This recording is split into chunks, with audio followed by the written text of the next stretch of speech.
नमस्कार दोस्तों, हमारे चैनल पर आपका स्वागत है। आज हम पढ़ने वाले हैं वंशागति का आणविक आधार।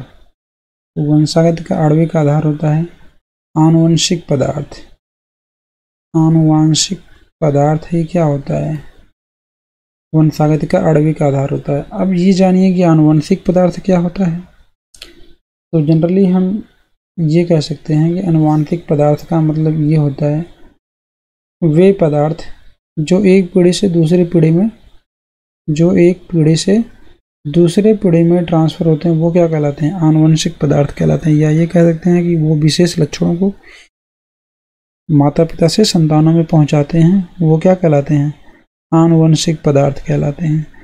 तो वंशागत यानी कि वंश को आगे बढ़ाने के लिए जो आणविक आधार है, यानी कि जो आणविक पदार्थ है जो वंश को आगे बढ़ाता है, वो क्या है? एक आनुवंशिक पदार्थ है। तो हम आज उसी की बात करेंगे। ये आनुवंशिक पदार्थ होता क्या है? देखिए, जनरली आनुवंशिक पदार्थ क्या होता है? आनुवंशिक पदार्थ जो है डीएनए में केंद्रक के अंदर उपस्थित होते हैं। केंद्रक के अंदर पाया जाने वाला एक विशेष पदार्थ होता है, वही क्या है? आनुवंशिक पदार्थ है। तो उसमें मुख्य रूप से क्या है? डीएनए और आरएनए होते हैं। तो समझते हैं, चलिए इसको। अब देखिए, ये न्यूक्लिक अम्ल क्या होता है ये जानते हैं। जनरली न्यूक्लिक अम्ल को जो फ्रेडरिक मीसर ने ही वो बताया था, इनके बारे में, इनकी प्रकृति के बारे में। और इनकी अम्लीय जो प्रकृति थी, इनके आधार पर जो है इनको न्यूक्लिक अम्ल कहा गया है। तो न्यूक्लिक अम्ल क्या होते हैं? न्यूक्लिक अम्ल दो हैं, एक होता है आरएनए और एक होता है डीएनए, अभी जो हमने बताया। तो आरएनए मतलब क्या है? Ribose nucleic acid. ये है आपका आरएनए।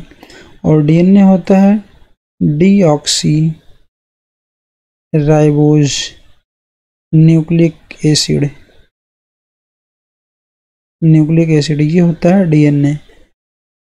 तो डीएनए जो न्यूक्लिक अम्ल होते हैं वो दो टाइप के होते हैं, डीएनए और आरएनए। या ये कह सकते हैं कि इन्हीं से मिल करके बना होता है न्यूक्लिक अम्ल, या इन्हीं को डीएनए और आरएनए को ही न्यूक्लिक अम्ल कहा जाता है। अब देखिए, न्यूक्लियोटाइड क्या होता है? आप समझिए कि न्यूक्लियोटाइड जो है न्यूक्लिक अम्लों की संरचनात्मक इकाई होती है। न्यूक्लियोटाइड क्या है? ये न्यूक्लियोटाइड न्यूक्लिक अम्लों की संरचनात्मक इकाई होती है। प्रत्येक न्यूक्लियोटाइड जो है वो 3 प्रकार के पदार्थों से मिलकर बना होता है। फर्स्ट नंबर है नाइट्रोजनी क्षार, और सेकंड नंबर है पेंटोस शर्करा, और थर्ड नंबर है फास्फोरिक अम्ल। तो देखिए, नाइट्रोजनी क्षार क्या होते हैं? जैसे जो न्यूक्लियोटाइड है, जैसे सपोज दैट हम अगर डीएनए को लें, तो डीएनए का ये जो एक खंड होगा, ये हिस्सा, ये क्या है? एक न्यूक्लियोटाइड है। अब ये इसी न्यूक्लियोटाइड के बारे में हम पढ़ने जा रहे हैं कि न्यूक्लियोटाइड होती क्या है। न्यूक्लियोटाइड जो है न्यूक्लिक अम्लों की रासायनिक संरचना है।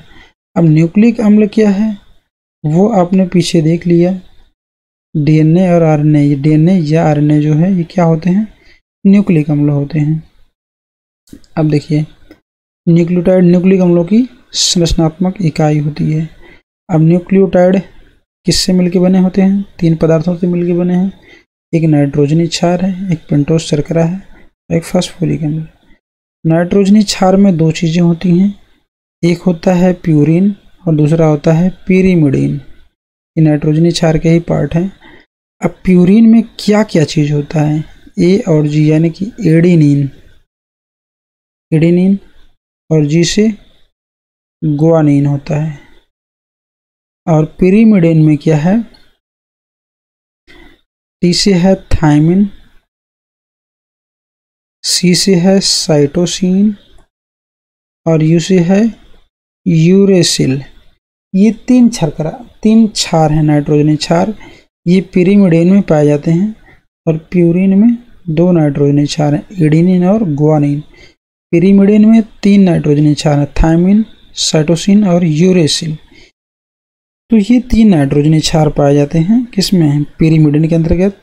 और 2 नाइट्रोजनी क्षार आते हैं किसके अंतर्गत, प्यूरिन के अंतर्गत। यानी कि कुल मिलाकर के 5 नाइट्रोजनी क्षार हैं जिनको 2 भागों में बांटा गया है। ए और एडेनिन और गुआनिन को प्यूरिन कहा जाता है, थायमिन, साइटोसिन और यूरेसिल को पिरिमिडिन कहा जाता है।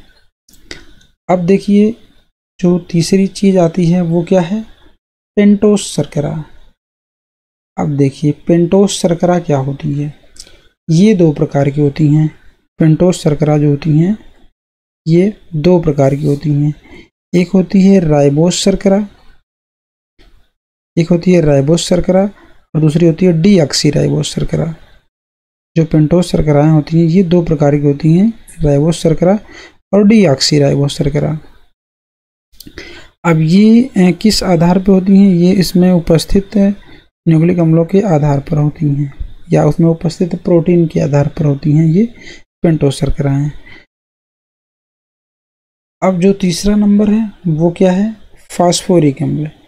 तो फास्फोरिक अम्ल क्या है, यह ऑर्थोफास्फोरिक अम्ल होता है और यह प्रायः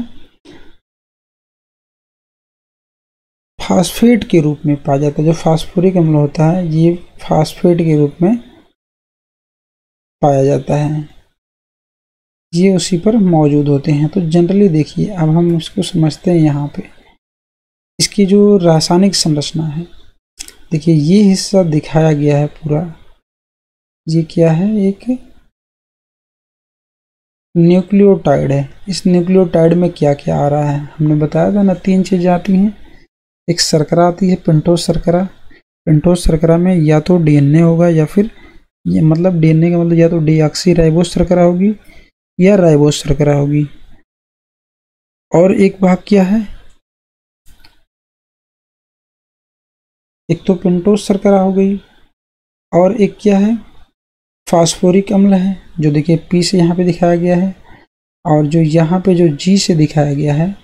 हमने बताया था ना कि पेंटोस जो नाइट्रोजनी क्षारक होते हैं, नाइट्रोजनी क्षारक 2 टाइप होते हैं। कौन कौन से, प्यूरिन और पिरिमिडिन।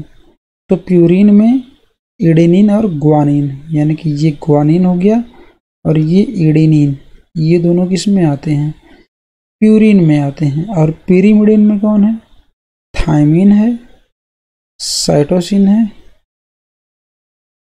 और कौन है, यूरेसिल होगा एक। तो यूरेसिल जो आरएनए में पाया जाता था। ये जो श्रृंखला बनाई गई है ये किसकी श्रृंखला है, ये एक डीएनए की श्रृंखला है, इसलिए इसमें आपका यूरेसिल नहीं पाया जाएगा। तो अगर ये आरएनए की श्रृंखला रहती तो थायमिन के स्थान पर यूरेसिल हो जाता, यानी कि टी के स्थान पर यू रहता। ये जबकि आपकी ये डीएनए की श्रृंखला है तो इसमें आपका यूरेसिल नहीं होगा। उसी यूरेसिल के ऊपर अगर जो जिसमें नाइट्रोजनी क्षार जो है यूरेसिल रहेगा तो वो आरएनए होता है, यानी कि राइबोस शर्करा होती है। और जिसमें थायमिन रहता है वो कौन सी शर्करा हो गई, ये आपकी डीऑक्सी राइबोस शर्करा हो जाती है। तो इस तरह से आप देख सकते हैं कि 3 चीज़ें जो हमने बताया था न्यूक्लियोटाइड में, न्यूक्लियोटाइड 3 चीज़ों से मिलकर बना है, नाइट्रोजनी क्षार, पेंटोस शर्करा और फास्फोरिक अम्ल। देखिए ये तीनों चीज़ें यहाँ पे मौजूद हैं। ये एक नाइट्रोजनी क्षार, ये आपकी पेंटोस शर्करा और ये आपका फास्फेट ग्रुप या फास्फेट जो शर्करा है वो चीज़ यहाँ पे मौजूद है। अब देखिए इसमें कुछ सीक्वेंस होते हैं, जैसे एडेनिन थायमिन के साथ ही हमेशा जुड़ा होता है और किससे जुड़ा होता है, हाइड्रोजन बांड द्वारा जुड़ा होता है। तो इसमें डबल हाइड्रोजन बांड होते हैं। और गुआनिन हमेशा साइटोसिन के साथ ही जुड़ा होता है, ट्रिपल हाइड्रोजन बांड के साथ जुड़ा होता है। तो ये अल्टरनेट करके आते रहते हैं, जैसे एडेनिन थायमिन गुआनिन साइटोसिन, फिर thymine adenine, adenine thymine cytosine guanine, ये इस तरह से अल्टरनेट करके ये सीक्वेंस में बने होते हैं। तो ये एक क्या है, डीएनए की एक श्रृंखला है। यहाँ पे भी आप इसके स्ट्रक्चर को देख सकते हैं, समझ सकते हैं। ये जो पट्टी की तरह दिखाई दे रही है, जो पट्टी की तरह है, ये आपकी क्या है, पेंटोस शर्करा हो गई और क्या हो जाएगा इसमें, फास्फोरिक अम्ल। 2 चीज़ें मौजूद होंगी और बीच में ये जो डंडे की तरह स्ट्रक्चर उसमें बनाई गई है ये इसकी क्या है, नाइट्रोजनी क्षारक है। यहाँ पे देखिए अलग अलग कलर से कर दिया गया है ताकि इसको आपको समझने में आसानी हो। ये क्या है, पेंटोस, हाँ नहीं सॉरी, नाइट्रोजनी क्षारक है। पेंटोस शर्करा इस जो पट्टी है इसमें होती है, और फास्फोरिक अम्ल ये दोनों इसके अंतर्गत पाए जाते हैं। तो यही तीन चीजें मुख्य रूप से मिलकर के क्या बना रहे हैं, आपका न्यूक्लियोटाइड बना रहे हैं। न्यूक्लियोटाइड क्या होता है, न्यूक्लियोटाइड न्यूक्लिक अम्लों की जो संरचनात्मक इकाई होती है।